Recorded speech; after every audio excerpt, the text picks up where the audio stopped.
you as the CEO or as the owner or as the COO or as the founder or the co-founder or the whatever, you have to be able to scale that thing. You can't micromanage the entire thing. The problem isn't that they don't want to hire people.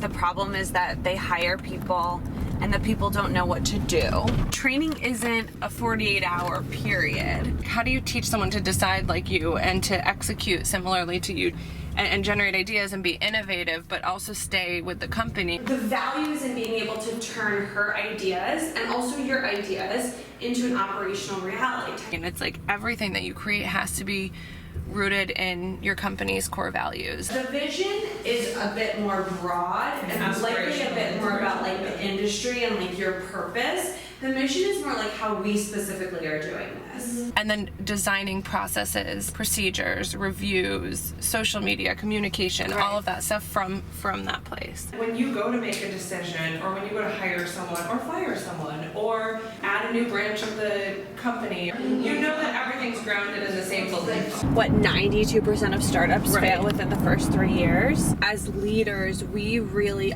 overestimate how much people can read our minds and like know what we're thinking and how we think. Like she's got all this shit just inside of her head. Sometimes you feel like you can read her mind and then other times you're like, yeah, okay, and then you're like, I have no idea what you're talking about. We're looking at companies that are going from a couple employees to their first 10 or so, and getting them in the right role so that they can have a solid foundation. And sometimes we're working with people who are going from like 1 team member to 3. There's always a ramp-up period where you are working hard to train somebody, but it's so worthwhile.